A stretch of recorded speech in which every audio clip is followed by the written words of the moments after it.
start by giving me your name and title. My name is Millie Wilson.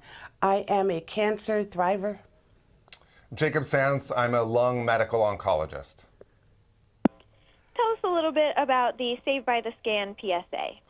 The Saved by the Scan PSA is a way of making people aware of lung screening. Unfortunately, lung cancer is a very deadly disease that claims more than 430 lives a day. And by doing lung screening, we can capture that diagnosis much earlier and therefore cure more cancer, as opposed to it growing and eventually being diagnosed when it's widespread. Who is considered at high risk for lung cancer, and what are some steps that they can take today? Yeah, so going to savedbythescan.org is a great way of seeing if you qualify, because you can plug in your own information. Broadly, between the ages of 55 and 80, and your last cigarette within the last 15 years, and then there's a smoking history component to that that you can plug in. And so by going to savedbythescan.org, you can see if you qualify for this scan. Now, there are people out there that are hearing this right now and that qualify, and unfortunately some of them actually have an early stage lung cancer, but they just don't know. By going and getting that scan, you can get that diagnosed earlier while there's still the opportunity for cure. Unfortunately, too many of these ultimately end up getting diagnosed once it's widespread, and then it's a completely different situation. And what is the scan like? The scan is a very simple procedure. It is non-invasive, it doesn't hurt, and it's very quick. I actually had it done, and basically you go in, you don't even have to disrobe.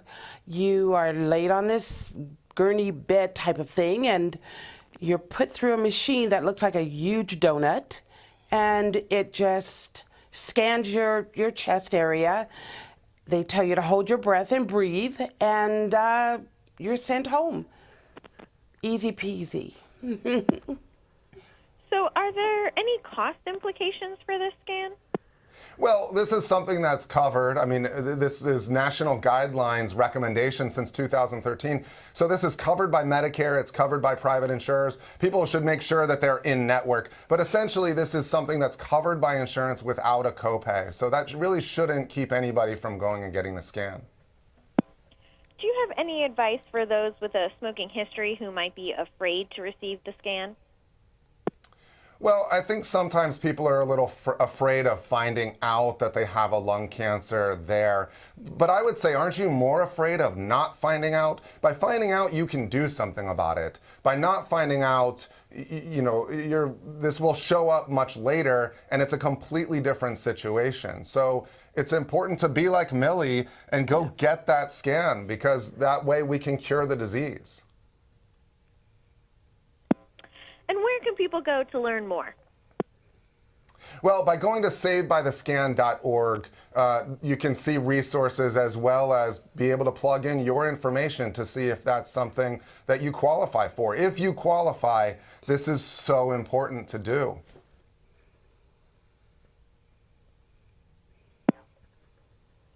And how would you tell other people to consider this? What would be your advice? I would advise anyone that has any inkling or family history, if they are just curious, go to savedbythescan.org, because it could save your life. It saved mine.